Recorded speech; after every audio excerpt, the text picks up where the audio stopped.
Y ahora Marcos hace un viraje en su relato y de nuevo nos pone a Jesús en confrontación con los religiosos, con los escribas y los fariseos. Vamos entonces al capítulo 7, Marcos capítulo 7, y comenzaremos la lectura en el versículo 1.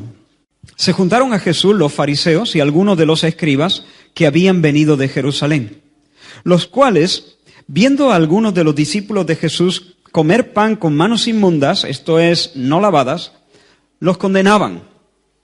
Porque los fariseos y todos los judíos, aferrándose a la tradición de los ancianos, si muchas veces no se lavan las manos, no comen. Y volviendo de la plaza, si no se lavan, no comen. Y otras muchas cosas hay que tomaron para guardar, como los lavamientos de los vasos de beber, y de los jarros, y de los utensilios de metal, y de los lechos. Le preguntaron pues los fariseos y los escribas, ¿por qué tus discípulos no andan conforme a la tradición de los ancianos, sino que comen pan con manos inmundas? Respondiendo él les dijo, hipócrita, bien profetizó de vosotros Isaías, como está escrito, este pueblo de labios me honra, mas su corazón está lejos de mí, pues en vano me honran, enseñando como doctrinas mandamientos de hombres, porque dejando el mandamiento de Dios os aferráis a la tradición de los hombres, los lavamientos de los jarros y de los vasos de beber, y hacéis otras muchas cosas semejantes.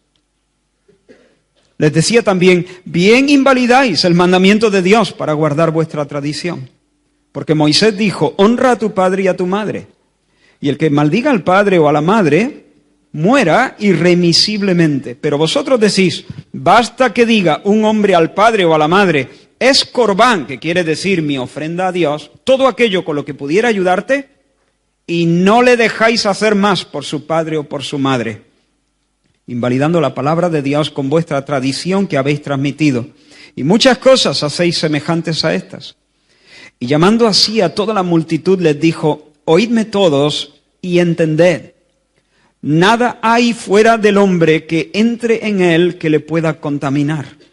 Pero lo que sale de él, eso es lo que contamina al hombre. Si alguno tiene oídos para oír, oiga.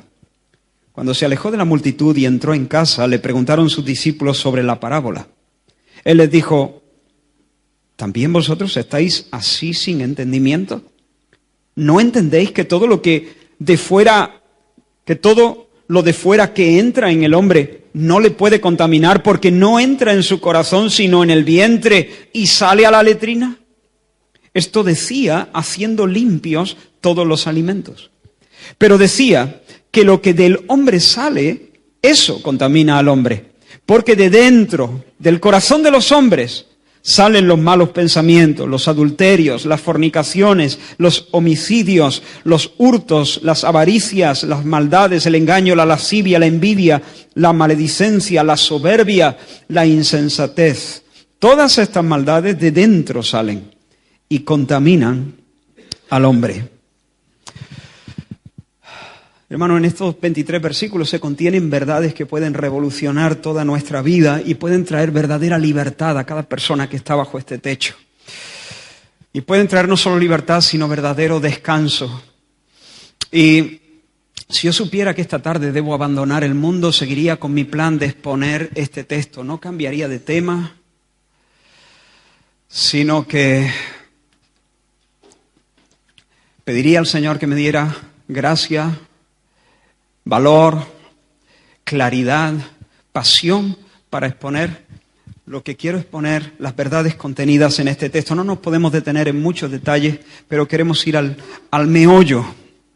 ¿Por qué esta vez chocan los fariseos, los escribas y Jesús? ¿Qué es lo que está pasando ahora? Y en una primera lectura, este pasaje nos puede parecer que tiene un montón de detalles un poco exóticos, ¿no? Un poco pintorescos, un poco raros. Los escribas, que eran los eruditos, los maestros, intérpretes y maestros de la ley, de las escrituras, y por otra parte los fariseos, que era la secta más radical, más fanática que existía en el Israel en tiempos de Jesús. Ellos se hacían llamar a sí mismos los separados. Bueno, pues este grupo de religiosos se sienten escandalizados por el comportamiento de los discípulos. Pero ¿por qué? ¿De qué se trata? ¿Cuál es el problema realmente? Y lo vemos ahí. Porque tus discípulos, le dicen a Jesús, tus discípulos comen con manos inmundas. O sea que esta comitiva de fariseos, escribas, o escribas fariseos más bien, que ha venido de Jerusalén, el centro religioso, acaban de ver a algunos de los discípulos de Jesús que están comiendo con manos sin lavar y se ha liado. La batalla ya está servida de nuevo, como en aquella ocasión cuando en sábado los discípulos recogían espigas y las frotaban con las manos para comerse los granos. Como en aquella ocasión de nuevo los religiosos huelen sangre y se tiran a la yugular. Y se acercan a Jesús para abroncarle. Pero ¿cómo es posible que hombres hechos y derechos reaccionen de esta manera porque un puñado de gente sencilla esté comiendo con las manos sin lavar? ¿Pero esto qué es? ¿Esto es un chiste? ¿Estamos locos? ¿Me sigue? Ahora, si vamos a entender este texto, tenemos que entender primero algo, no sea que nadie se confunda, no sea que alguien se confunda. Una aclaración, entonces, una aclaración previa. El problema no es un problema higiénico. Esta gente no tiene problema porque las manos estén manchadas de grasa o estén manchadas de polvo. Ese no es el problema, no son manos sucias. El problema no es higiénico, el problema es religioso. La indignación que ellos tienen y llevan por dentro es porque los discípulos tienen manos no sucias, sino inmundas. Es diferente. Ceremonialmente impuras. Ese es el problema. Según la tradición de los ancianos, todo buen judío, todo judío que quería realmente tener una relación correcta con Dios, adorar a Dios en santidad, debía purificarse antes de comer. Antes de comer y bendecir los alimentos o al Dios que da los alimentos, ellos debían asegurarse de que estaban puros, de que se habían purificado. Así que el rito no era demasiado complejo, pero debía ser guardado escrupulosamente. Consistía en que alguien tenía que verter sobre tus manos agua. Las manos debían estar dispuestas en esta posición, con las palmas hacia arriba y los dedos, las yemas de los dedos mirando hacia arriba. Entonces vertía agua que tenía que haber sido guardada en tinajas de piedra. Y entonces vertía un poco de agua sobre las manos hasta que el agua, un poquito, alcanzaba la muñeca. Una vez que alcanzaba la muñeca, la mano se debía voltear, ahora con las yemas de los dedos mirando hacia abajo, y de nuevo se repetía el rociamiento con el agua. Y así, y las manos durante la ablución tenían que frotarse, la palma se tenía que frotar con el puño. Cada palma se tenía que frotar con el puño de la otra mano. Y cuando el agua chorreaba en la ablución final, con las yemas hacia abajo, entonces la persona estaba bien preparada para bendecir el pan, bendecir al Dios que da el pan y comer como un hombre santo. Así que el problema no es manos llenas de mugre, el problema es comer y orar sin haber realizado el rito de la purificación. Lo que estos religiosos están diciendo es cómo es posible que permita que tus discípulos coman estando sucios delante de Dios. Están sucios delante de Dios. Están sucios delante de Dios. Ese es el asunto. Ahora, hermano, no quisiera que nos burlásemos demasiado rápido de tales comportamientos quisquillosos de los religiosos y nos echásemos una risa a costa de los fariseos y de los escribas. Porque detrás de todo esto, y quiero que me siga ahora, no te pierdas ahora, detrás de todo esto, detrás de todo el rito y de todo el ceremonial y de toda esta historia de yemas arriba, yemas abajo, detrás de todo esto hay premisas muy importantes. Sí es verdad que ellos están haciendo de todo eso una camisa de fuerza. Pero hay conceptos detrás de todo que debemos tener en cuenta. Para nosotros el agua es importante, claro. Pero si para nosotros el agua es importante, para ellos, para los judíos, lo era todavía más, porque se pasaban la vida purificándose por medio de lavamientos, se pasaban la vida lavando también utensilios, los utensilios más comunes. Aquí dice que lavaban las copas, lavaban las jarras, lavaban las bandejas, etcétera. Incluso, si recordáis, los que hayáis leído el Evangelio de Juan al principio, cuando Jesús hace un milagro en las bodas de Caná, ¿recordáis? Él convierte el agua en vino. Ese agua que Él convierte en vino, casi estoy tentado a... Bueno, ese agua que Él convierte en vino es un agua que no estaba allí para beber. Era el agua, según nos dice Juan, y estaban allí 6 tinajas de piedra para agua conforme al rito de la purificación de los judíos. Pero en este texto Marcos nos dice que los fariseos y todos los judíos se aferran a la tradición, aferrándose a la tradición de los ancianos, si muchas veces, otras versiones dicen a puño, si a puño no se lavan las manos, haciendo referencia a ese, si cuidadosamente no se lavan las manos, no comen. Y cuando vuelven del mercado o de la plaza, si no se lavan, no comen. Y otras muchas cosas hay que tomaron para guardar. Mientras preparaba, leí un relato donde se cuenta, no sé si ya es una leyenda popular o es histórico, que a un rabí que estaba encarcelado le daban una porción muy pequeña de agua para sustentar su vida. Pero ese rabí usaba el agua, o usó en esa ocasión el agua, aún a costa de deshidratarse, para lavarse, porque no podía comer con manos, con un corazón impuro, con manos sucias delante de Dios. Así que si el religioso salía a un lugar público, a la calle, al mercado, al volver lavaba las manos. ¿Por qué? Porque entre otras cosas, los gentiles, las personas que no pertenecían al pueblo de Dios, eran considerados ceremonialmente impuros, estaban sucios. Y si por lo que sea, en algún puesto, mientras comprabas, te rozabas con un gentil, entonces quedabas corrompido, quedabas manchado, quedabas ceremonialmente impuro. Pero no solo eso.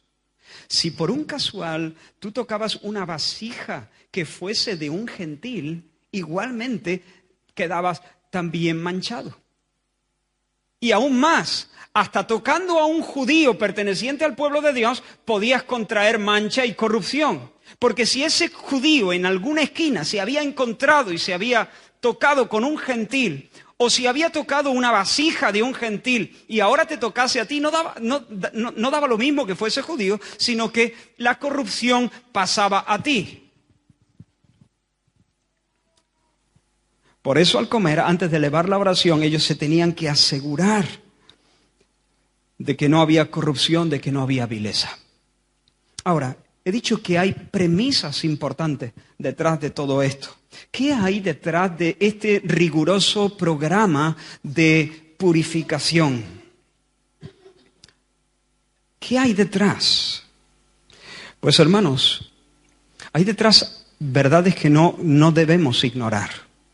La primera de ellas es que todo esto tiene sentido en el contexto de una relación con Dios. Nosotros hemos sido creados para caminar con Dios. Cada persona en este lugar, cada persona en la tierra ha sido creada para tener una amistad con Dios. Dios nos ha creado para Él. Dios nos ha creado para que le conozcamos y le disfrutemos. Cuando Dios creó la hierba, Dios le habló a la tierra y dijo, produzca la tierra hierba verde. Así que si tú arrancas la flor de la tierra y la pones en un jarrón, esa flor puede mantener durante un tiempo su hermosura, pero está muerta. ¿Por qué? Porque esa flor fue diseñada para subsistir arraigada en la tierra. Si tú la arrancas, de momento incluso conserva su aroma, conserva su hermosura, pero todos sabemos que es cuestión de tiempo. Cuando Dios creó los peces y los monstruos marinos, le habló a las aguas. Produzcan las aguas peces, monstruos marinos. Y los océanos, los ríos, los mares se llenaron de miles de peces y de monstruos marinos que se mueven con soltura, con elegancia, incluso en las aguas. Pero sácalos de las aguas. Y es cuestión de un rato. Empiezan a dar bocanadas y enseguida están muertos. Pero cuando Dios creó al hombre, no le habló a la tierra, no le habló a las aguas. Cuando Dios se dispuso a crear al hombre, ¿qué dijo? Se habló a sí mismo. Hagamos al hombre a nuestra imagen y a nuestra semejanza. La flor debe estar arraigada en tierra. El pez, para vivir, tiene que estar metido en el agua. Y el hombre, para disfrutar de una vida verdadera, de una vida pletórica, de una vida feliz, de una vida de descanso, de significado, necesita estar conectado vitalmente a Dios. Tú quitas esa relación y entonces el hombre, aunque conserva mucha de su hermosura, es como una flor en un jarrón.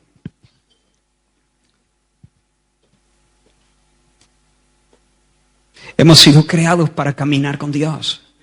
Hemos sido creados para experimentar la cancelación de los miedos al verle cara a cara. Hemos sido creados para comprobar, experimentar la cancelación de todas las soledades, caminando con Él y mirándole cara a cara.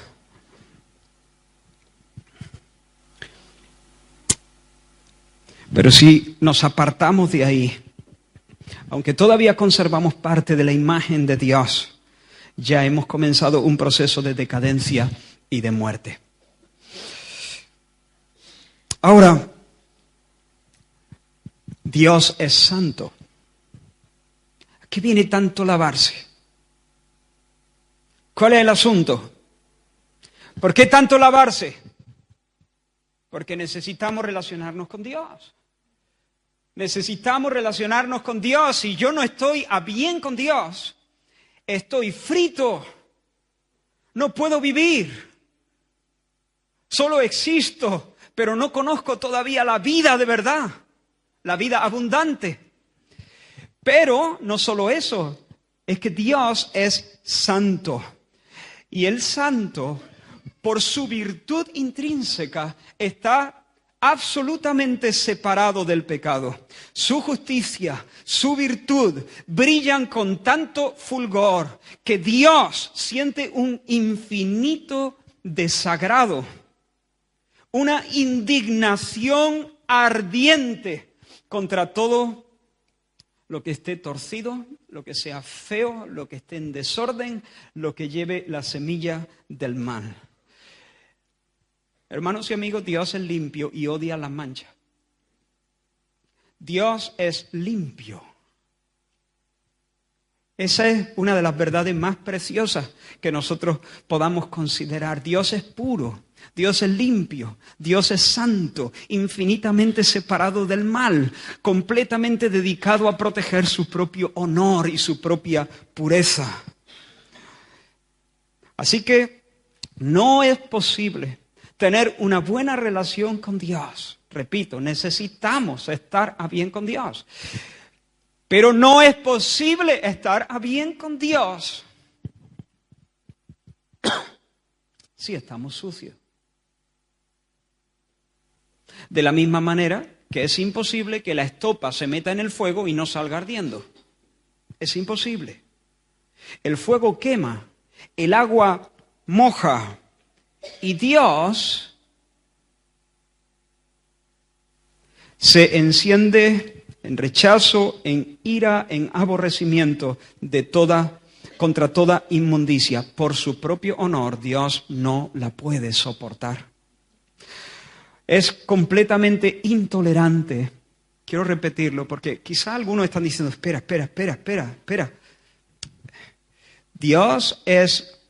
Este es el testimonio consistente de la Biblia. Dios es absolutamente intolerante contra cualquier pecado. Para Dios no existen pecados pequeños. Cualquier pecado es una traición cósmica, Es un desafío a su soberanía, es un escupitajo a su nombre. Cualquier pecado, Dios no lo puede tolerar. Si Dios tolerase el pecado, Dios no sería Dios. Sería como uno de esos diosesillos viciosos de los griegos o de los romanos. Pero mi Dios es santo. El Dios de la Biblia es santo. No tolera el pecado, no lo traga, no lo soporta, no lo cobija. Jamás hará la vista gorda. Jamás mostrará su favor a alguien que no sea completamente limpiado del pecado. Jamás puede sonreír a alguien que no sea perfectamente puro. No puede hacerlo. Tendría que tunearse Dios. Tendría que mutar. Tendría que renunciar a su carácter. Nuestro Dios es fuego consumidor. Tendría que dejar de ser fuego consumidor. Tendría que alterar su naturaleza. No puede hacerlo. Yo amo a mis hijos, como tú a los tuyos, y solo un loco puede aspirar a llevarse bien conmigo mientras abriga en su pecho pensamientos homicidas hacia Samuel, hacia Elías o hacia Damaris. Si tu propósito es hacerles mal y buscar su ruina, entonces no puedes esperar que yo me recree en tu amistad y que sea tu compañero. Yo no voy a mirarte con buenos ojos si tú le declaras la guerra a mis hijos. Eso es bastante fácil de entender, ¿verdad? Porque mi amor por ellos me impide comulgar contigo. Porque mi amor por ellos me obliga a hacerte frente. Bueno, así pasa con Dios. Dios ama a su propio nombre, Dios ama su verdad, Él ama su justicia, Él ama la pureza, Él ama la verdad en lo íntimo y su ser sin mancha hacen que sea, como he dicho, un fuego consumidor frente a toda perversión. Así que detrás de todo este ritual, tanto lavar, está la idea de que en primer lugar necesito relacionarme con Dios, porque allí está la vida, allí está la esperanza, allí está el significado, allí está el descanso, allí está todo. Ese es el sumum bonum, el bien supremo, estar a bien con Dios, darme un paseo con Él, recibiendo su amor, respondiendo con amor a su amor, entendiéndomelas con Dios, disfrutándole y viviendo para su gloria. Como dijo María, en una sola frase recogió el propósito de la vida humana. Cuando Elizabeth la saludó, creo que fue María, engrandece mi alma al Señor y mi espíritu se regocija en Dios, mi Salvador. Ahí están. El fin principal del hombre es glorificar a Dios. Engrandece mi alma al Señor y disfrutar de Dios eternamente. Y mi espíritu se regocija en Dios, mi Salvador. Engrandece mi alma al Señor, mi espíritu se goza en el Señor. Me alegro en ti, Señor, eres mi fiesta. Señor, yo te alabo y te bendigo y te entrego toda mi vida para tu honor y tu fama. Ese es el propósito del hombre. Pero Dios no es como nosotros, estamos sucios y Dios es limpio. Y no solo es limpio, sino que no tolera la suciedad. Esas son las premisas que hay detrás de todo el ritual, de todo el programa de santidad, de toda la ceremonia. Y esas cosas, por cierto, son importantes, son verdaderas y son preciosas. ¿Me seguís hasta aquí? Vamos a volver a la acusación. ¿Por qué tus discípulos comen pan con manos inmundas? ¿Cuál es la respuesta de Jesús? En primer lugar, quiero ir muy rápido en esta parte. En primer lugar, el Señor acusa a los escribas y a los fariseos de estar enseñando no mandamientos divinos, sino mandamientos humanos, doctrinas nacidas en la mente del hombre. ¿Por qué? Porque la ley en ningún momento establecía que para purificarse los hombres tenían que lavarse las manos antes de comer. No lo hace. Puedes buscar una y otra vez en el Antiguo Testamento y nunca vas a encontrar que Dios dispusiera por medio de Moisés una ceremonia o una reglamentación parecida. No lo dice sencillamente. Los escribas están poniendo a las personas bajo un yugo que no es el yugo del Señor, es el yugo de los hombres, el yugo de la religión. Los discípulos están quebrantando el mandamiento, pero no el mandamiento de Dios, sino la enseñanza de los rabinos. Ahora, ¿por qué ellos han tenido la necesidad de incorporar otras cosas al mandamiento que Dios había dado? ¿Cuál es el error fundamental de los religiosos? Y quiero ir rápido porque ya hemos hablado de esto en varias ocasiones y lo hemos hecho, entiendo, con cierta profundidad, pero quiero recordarlo. Hermanos, es verdad que en el Antiguo Pacto el Señor había dispuesto ciertos lavamientos. Eso es verdad. En algunas ocasiones Dios había exigido que la gente se lavara. Por ejemplo, cuando el Señor desciende en Sinaí y le dice a Moisés que el pueblo se santifique y se prepare porque Él al tercer día va a manifestar su gloria sobre la montaña.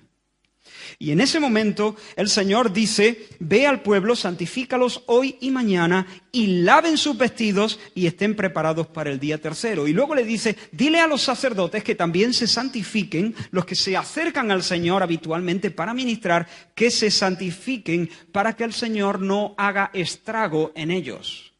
¿Te das cuenta que Dios no es un osito de peluche?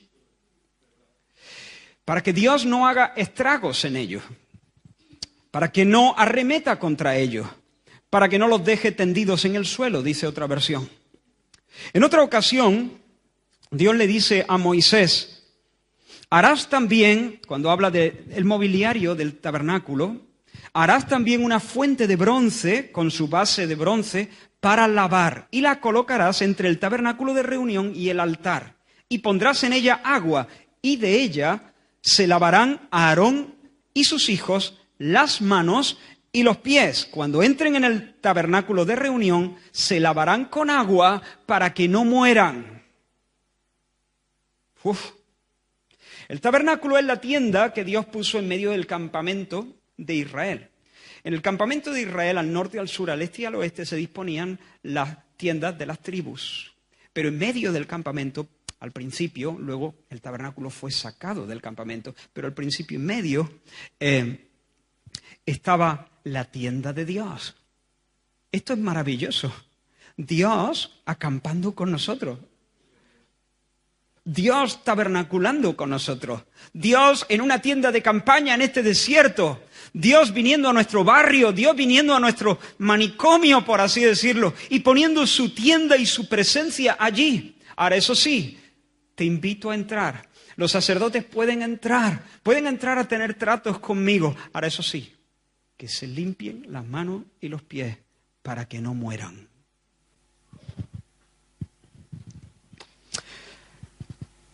Una que quizá no suene demasiado,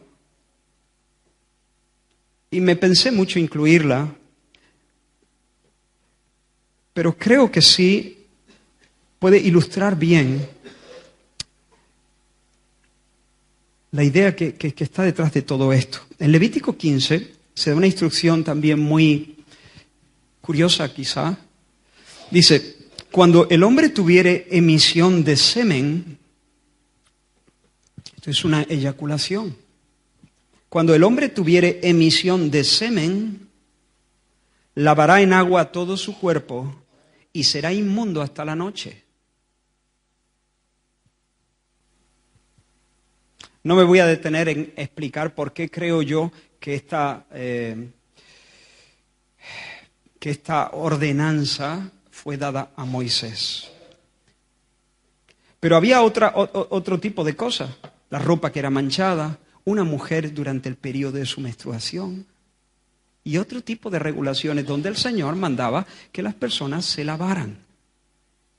Pero no se lavaran porque estaban sucias, sino porque estaban impuras. ¿De qué va todo esto? ¿Por qué el Señor pone a su pueblo bajo estas prescripciones? ¿Qué es lo que Dios quiere conseguir? ¿Acaso, hermanos, pretende Dios que por medio de la conformidad a estas reglas, que por medio de una obediencia meticulosa, nosotros, el pueblo, pudiera alcanzar la pureza que Dios demandaba? ¿Era eso lo que Dios pretendía? Dios decía, mira, tú estás sucio, pero te voy a dar una regla, que si tú las obedeces al pie de la letra, entonces podrás purificarte y cuando entre a mi presencia poder estar completamente limpio, de modo que yo te pueda dar un abrazo y un beso. ¿Esa es la intención de Dios al dar esta regulación? No. No, esa no es la intención de Dios.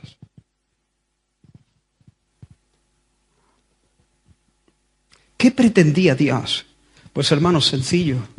Los lavamientos del Antiguo Testamento no tenían la intención de purificar a las personas. No tenían la intención de purificar eficazmente a las personas. ¿Por qué? Porque era agua. Solamente puede lavar el cuerpo.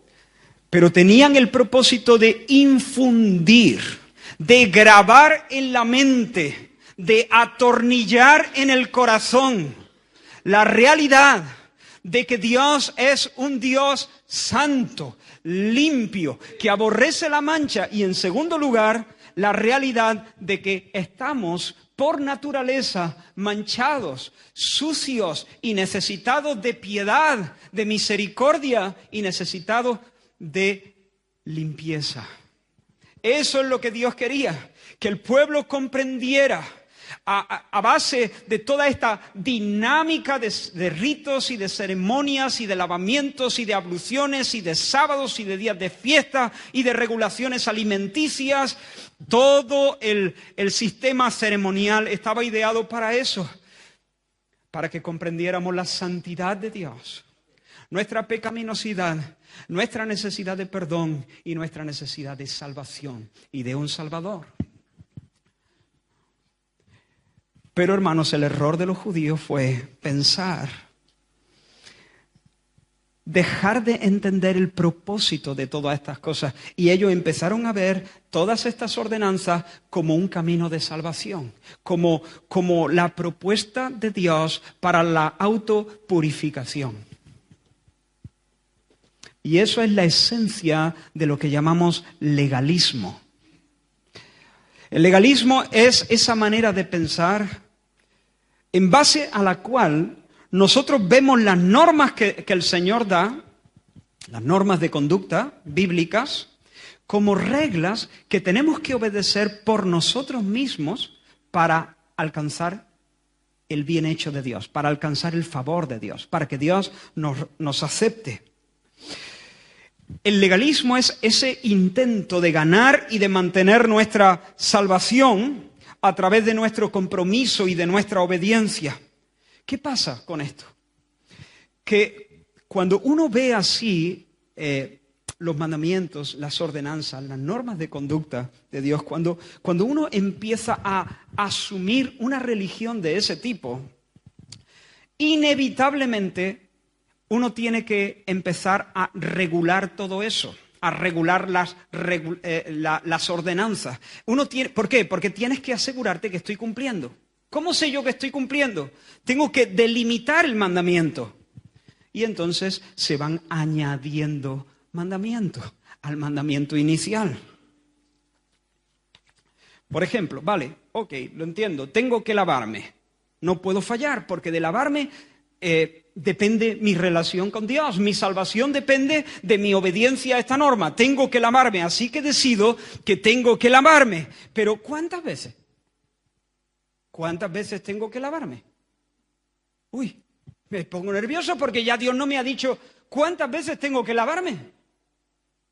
Entonces, pues tengo que lavarme 2 veces al día. ¿Tú qué dices? 3. Mira, vamos a cortar por lo sano para no pillarnos los dedos, no quedarnos cortos. Cada vez que salgamos a la calle, al mercado, lavamos las manos, las jarras, los vasos, las bandejas, los lechos. Y yo creo que ya está bien. Pero se me plantea otra pregunta. ¿Y qué cantidad de agua me tengo que echar en las manos para que se consideren verdaderamente lavadas? Pues claro, aquí dice baptizo. Eso es sumergir la mano entera. ¿Qué cantidad de agua? ¿Un vaso de agua de 200 mililitros? ¿Está bien? 2 vasos, ¿cuántos serán? Leí que usaban un pequeño chorrito de agua que podía contenerse en la cáscara de un huevo. No investigué mucho la fuente, así que es posible que no sea del todo correcto. Pero habían estipulado cuánta cantidad de agua había que echar. Ahora, ¿dónde debo guardar el agua de la purificación? ¿Lo puedo meter en un barreño? ¿Y si ese barreño está contaminado? ¿Y si resulta que el barreño contamina el agua con el que yo luego me quiero purificar? Tendré que hacerme una tinaja nueva. Pero ¿habrá de ser de madera o habrá de ser de piedra? Todo eso estaba regulado, tenía que ser de piedra. No podía ser de madera. No podía ser de barro.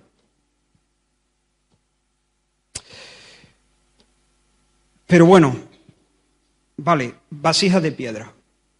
Una cantidad suficiente de agua cada vez que vaya a comer. Pero cuando me esté lavando, si me lavo las manos y no se mojan las muñecas, ¿eso vale o no vale? Es decir, ¿hay que mojar también las muñecas? ¿Es parte de la mano o no es parte de la mano? ¿O hay que dejar fuera las muñecas? ¿Dónde acaba la muñeca? ¿Te das cuenta, hermano? ¿Te das cuenta?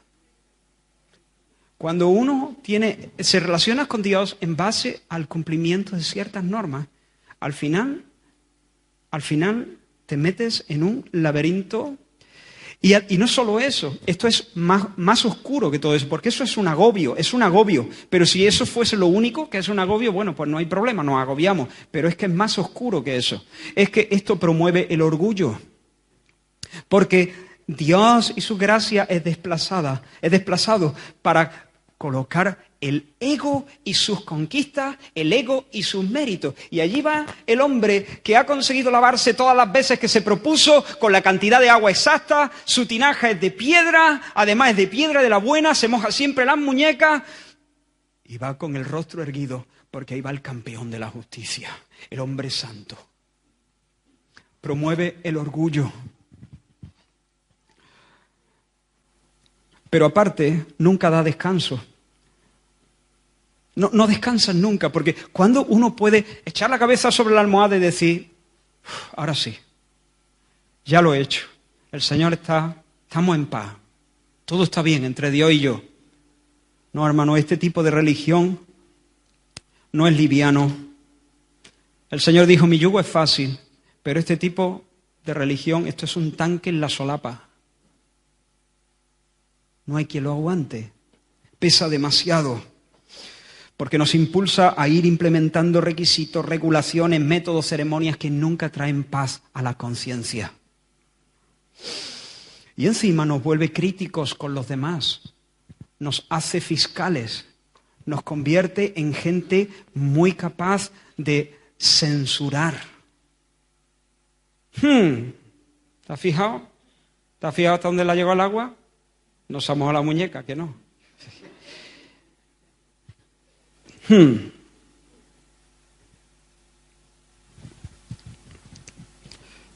Esa era la condición de los escribas y los fariseos que acusan a Jesús y sus discípulos, porque en esa cuesta abajo del legalismo han empezado a poner regulaciones que son regulaciones caprichosas. El Señor no dijo nada de que todas las personas deberían lavarse las manos antes de comer, no dijo nada acerca de eso.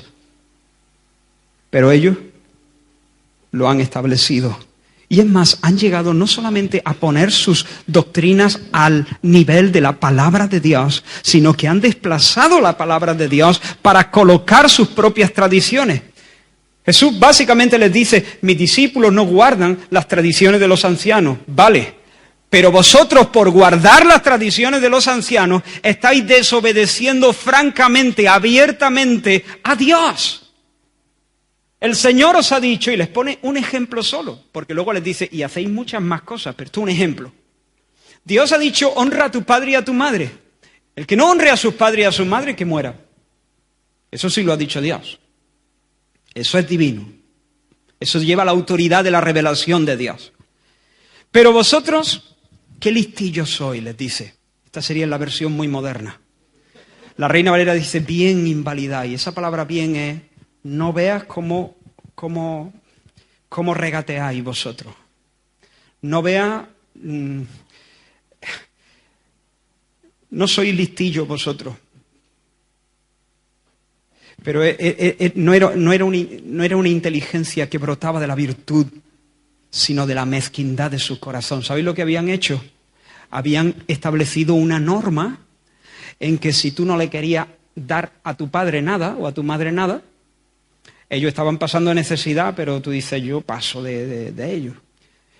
Pues lo que tenías que hacer es dedicar todo eso al Señor. Y lo declarabas corbán, que significa dedicado al Señor. Y en esta norma había una cláusula que decía que todo lo que tú dedicabas al Señor podías seguir disfrutándolo tú en vida. Luego a tu muerte sí, se iba para el templo.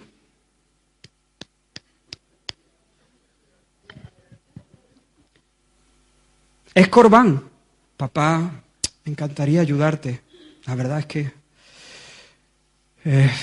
oraré para que Dios me provea más, pero sabes que todo lo que tengo, el apartamento en la playa, el coche que tengo ahí aparcado, es que es corbán. ¿Sabes? Y la cuenta en el banco es que todo está dedicado al Señor. Y ellos habían establecido eso. Lo que es corbán, nadie más lo puede usar. Ni siquiera tu padre, ni siquiera tu madre. ¿Te das cuenta, Jesús? Jesús dice, hipócritas, porque detrás de este manto de piedad, que parece que estáis preocupados por el honor de Dios, por la santidad a Jehová, estáis únicamente preocupados por la implementación, el progreso y la promoción de vuestra propia religión, que además es una religión estrecha. Ahora quiero ir llegando a la parte final, pero tal vez aquí hay personas que estén intentando relacionarse así con Dios. Sabes que le necesitas, sabes que necesitas a Dios, pero piensas, Dios es Dios. Dios es santo. Así que yo tengo que adecentarme primero, tengo que limpiarme, tengo que hacer alguna buena obra. Dios es Dios, yo sé que me las tengo que ver con Él, tengo que ponerme a bien con Dios, pero antes tengo que hacer una serie de cosas para que yo pueda venir limpio delante del Señor. Así que voy a empezar a venir a la iglesia y además voy a poner algo de ofrenda en el bote. Y además voy a repartir algún dinero a personas necesitadas y además haré algunas oraciones, por lo menos una vez al día. Porque claro, en este plan yo no puedo venir al Señor, así que me voy a purificar, me voy a limpiar, me voy a adecentar y cuando ya esté bien, cuando ya esté limpio, vengo delante de Dios. Cuando ya esté bien.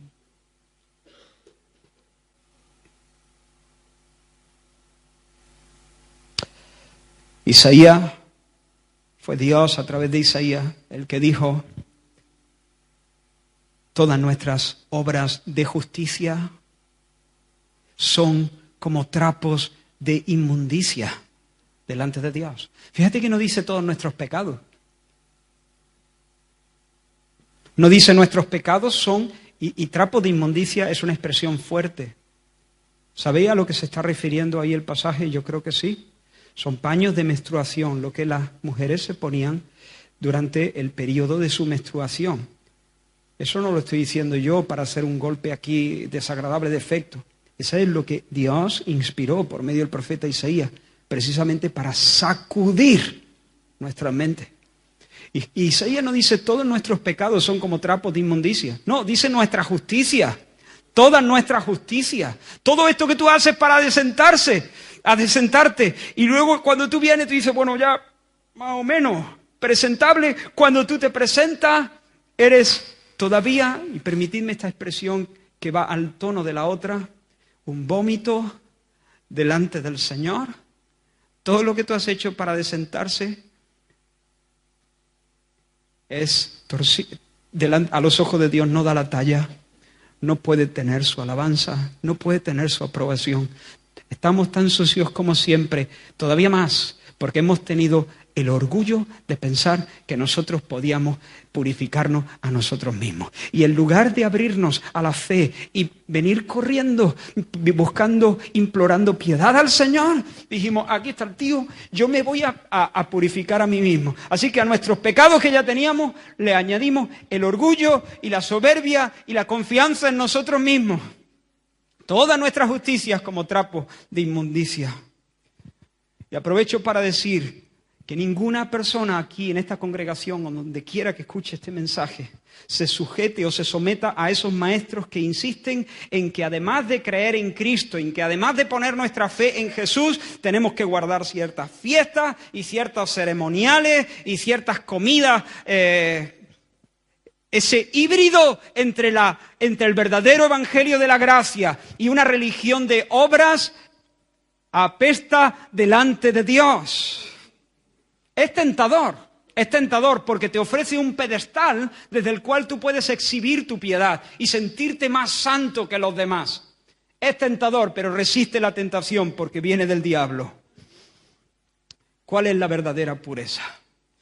Y con esto llegamos a la parte más importante y la parte final. Así que el Señor acaba de denunciar el legalismo de los religiosos, su hipocresía al establecer normas que son en realidad reglas humanas. Ese no es el camino de la santidad, ese no es el camino de la pureza, pero enseguida Jesús llama a todos. Hasta ahora ha estado hablando con los religiosos, pero ahora dice, escuchad todos, entended. ¿Y qué les dice? Permitid que en un minuto os diga, antes de eso, lo que no les dice. Lo que Jesús no les dice. Jesús no les dice, oídme todos y entended. Pero bueno, ¿pero qué paranoia es esta que vosotros tenéis con el tema de la pureza? Eso no es lo que les dice Jesús. A ver, señores, ¿pero por qué tanta obsesión con el pecado? ¿Por qué tanta cosa con la corrupción y la purificación y la mancha? ¿Vosotros de verdad pensáis que Dios es así? ¿Vosotros de verdad pensáis que a Dios le importan vuestros deslices? ¿Tendrá Dios cosas importantes en las que pensar? ¿Eso les dice Jesús? Jesús les dice, oye, estáis muy obsesionados con el tema de la mancha. Dios no es así, Dios no es... Esa no es la imagen de... No, Jesús no les dice eso. Porque Jesús sabe lo que acabamos de decir antes. Lo sabe mucho mejor. Jesús sabe que Dios es santo, que no puede tolerar la mancha. ¿Quién subirá al monte del Señor? Salmo 24. ¿Quién estará en su lugar santo? El limpio de manos, puro de corazón. El que no ha elevado su alma a cosas vanas, no le ha tirado besitos a los ídolos. El que no ha jurado con engaño, él recibirá bendición del Señor. Él recibirá justicia del Dios de salvación. ¿Qué es lo que les dice Jesús? Lo que Jesús les dice es, oídme todos y entended. No hay nada fuera del hombre que entre en él que le contamine. Lo que sale del hombre es lo que contamina al hombre. Y luego a sus discípulos les da algunas instrucciones adicionales. ¿Por qué? Porque de dentro del corazón, salen los malos pensamientos, los adulterios, las fornicaciones, etc. Lo que entra por la boca, les dice Jesús, va al estómago, luego a la letrina, VC, fin de la historia. Pero lo que sale de la boca viene del corazón. Y allí, adentro, es donde está el verdadero foco de infección. No es lo que comes, es lo que eres. No es lo que comes, es lo que eres. Allí está el problema. Allí está el problema. Por lo tanto, la limpieza no puede ser por fuera. La limpieza tiene que ser de adentro a afuera. El problema, les dice Jesús, es mucho más profundo de lo que vosotros pensáis. Son las pasiones que bullen dentro. Son las que hacen que un hombre o una mujer sean impuras o sucios delante de Dios. Por eso la solución no pasa por implementar un mejor programa religioso, no pasa por imponerte más ayunos, no pasa por imponerte más oraciones. Si vas a ayunar o vas a orar, hazlo por otros motivos. No pasa por ahí, no pasa por dar más ofrenda, no pasa por hacer más obras de caridad, no va por ahí. La solución no pasa por un mejor programa político, no pasa por un mejor programa educativo. Domingo Faustino Sarmiento dice, todos los problemas son problemas de educación. Jean Barthélemy o algo así, dice, a las plantas se les las endereza el cultivo, a los hombres la educación. Bueno, pues no necesitamos ni mejores programas políticos, que por cierto tienen su lugar, y que el Señor bendiga a las personas que se dedican a eso y que les dé gracia. Que el Señor bendiga a las personas que se dedican a hacer programas educativos en bien de la sociedad. Pero finalmente nuestro problema es mucho más profundo, es más radical, es más fundamental. Nuestro problema es lo que somos. Y eso no lo arregla un programa político, no es a quién sigues políticamente, ni quién te gobierna, ni la educación que hayas recibido, es lo que eres. Porque lo que eres es lo que... Allí está el foco de infección. Lo que hay que lavar no son las manos, lo que hay que lavar es el corazón. Por eso, si queremos experimentar de verdad la plenitud para la que hemos sido diseñados, necesitamos no una religión cargada de normativas y de reglas y de una lista con encargos para el camino de la pureza y de la limpieza. Necesitamos transformación.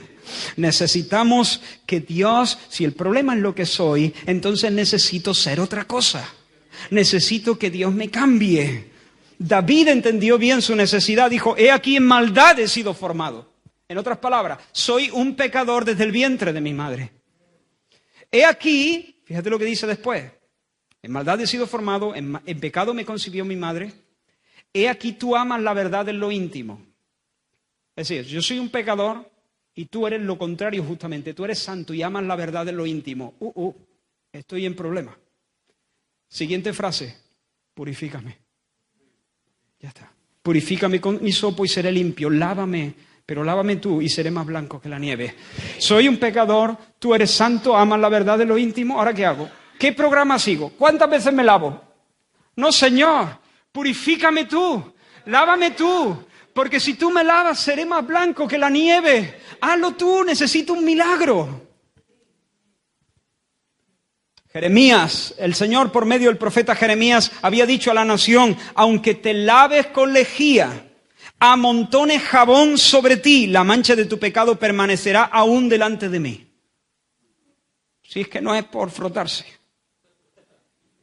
no es por lavarse con jabón, no es con lejía. ¿Y entonces qué? Escucha ahora, la promesa de Dios, mejor que la lejía. En aquel tiempo, hablando de un tiempo que estaba por venir, en aquel tiempo, Zacarías 13, en aquel tiempo habrá un manantial abierto para la casa de David y para los habitantes de Jerusalén, para la purificación del pecado y la inmundicia. Habrá un manantial abierto para la casa de David, para que puedan lavarse de verdad mejor que la lejía. Esparciré sobre vosotros agua limpia, Ezequiel 36, y seréis limpiados de todas vuestras inmundicias. Bueno, ¿cómo dices que no es agua y ahora dice que Dios esparcirá agua? Sí, es que esto es en figura, esto no es H2O. Mira cómo sigue. Os daré corazón nuevo y pondré espíritu nuevo dentro de vosotros. En el primer soplo, Génesis. ¿No? Dios sopló sobre el barro. Segundo soplo, regénesis. Nuevo nacimiento. Esa es la transformación, una nueva criatura. De modo que si alguno está en Cristo, nueva criatura es. Las cosas viejas pasaron y aquí todas son hechas nuevas. Así es, el Señor nos cambia de dentro a fuera, quitando el corazón de piedra, poniendo un corazón de carne, haciéndonos una nueva criatura. Pero ¿quién es ese manantial? Cuando Juan el Bautista vio a Jesús acercarse a las orillas del Jordán, levantó los ojos y dijo, ese, he ahí el Cordero de Dios, que quita el pecado del mundo. Ese es el manantial que sería abierto. Ahora, mira la nota explicativa que Marcos introduce en el versículo 19 de nuestro texto. Una nota que parece que pasa ahí casi desapercibida. Dice, ¿no entendéis que todo lo de fuera que entra en el hombre no le puede contaminar porque no entra en su corazón sino en el vientre y sale a la letrina? Y mira lo que dice Marcos ahí como en una especie de paréntesis. Esto decía, haciendo limpio todos los alimentos. Esto para la mente judía es muy, muy heavy. Porque nosotros estamos hartos de hablar bien de Daniel, que en Babilonia expuso incluso su vida para no contaminarse con la porción del rey. ¿Sí o no? Dios había hecho regulaciones alimenticias, había señalado que había alimentos impuros y había alimentos puros. Y era una cuestión de fidelidad al Señor. Sin embargo, ahora se introduce un nuevo tiempo. ¿Por qué? Pablo nos lo explica. Pablo había sido un fariseo, por cierto. Se habría lavado las manos veces nuestro hermano Pablo. Había sido un fariseo, pero además de los campeones. Nunca comía sin lavarse escrupulosamente las manos, yemas arriba, yemas abajo, frotando con el puño la palma de la mano, todo eso. Pero cuando conoció a Cristo, escribiendo a los colosenses dijo, por tanto nadie os juzgue en comida o en bebida, o en cuanto a días de fiesta, luna nueva, días de reposo, o rito de purificación, podría yo añadir. Nadie os juzgue con estas cosas, nadie os ponga ese yugo sobre vosotros. Todo lo cual, todo eso es sombra de lo que había de venir. Pero el cuerpo es de Cristo. Hermanos, creo que he dicho esto alguna vez, lo voy a volver a decir. ¿Se ve mi sombra? ¿Se ve mi sombra? No, aquí no podéis ver mi sombra, yo sí la veo. Veo mi sombra porque me viene de ese foco, me da la luz en la espalda y mi cuerpo proyecta una sombra. De modo que si yo camino hacia adelante, mi sombra llega antes que yo. ¿No? Los ritos de purificación son la sombra. Y durante todo el Antiguo Testamento, lo que ellos estaban viendo era la sombra. Pero en el Nuevo Testamento llega el cuerpo que la proyecta. Todo lo cual es sombra. Pero el cuerpo, ¿qué cuerpo? El cuerpo que la proyecta. El cuerpo es de Cristo. Por lo tanto, ha venido Jesús. Y ya no tenemos que estar aferrados a la sombra. ¿Por qué? Porque podemos abrazarnos a la realidad misma.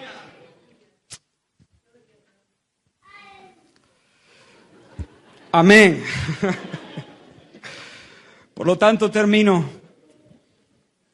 Ciertamente todo sacerdote está día tras día ministrando y ofreciendo muchas veces los mismos sacrificios que nunca pueden quitar los pecados.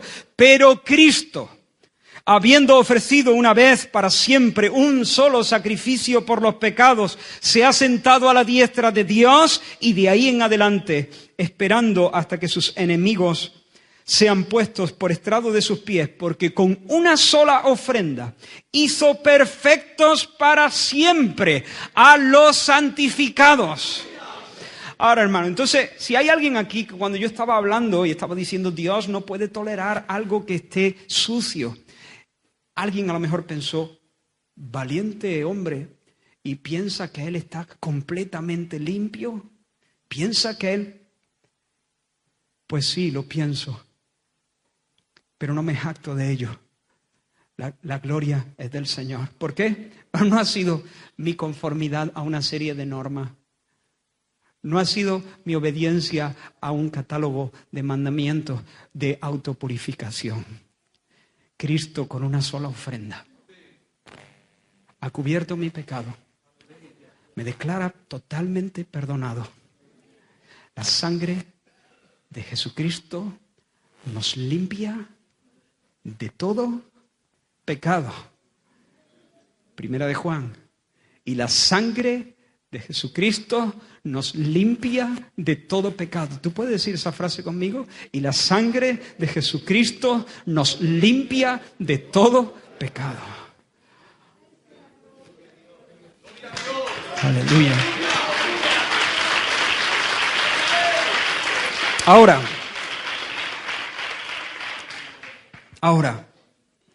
tal vez haya personas aquí que se sienten sucios.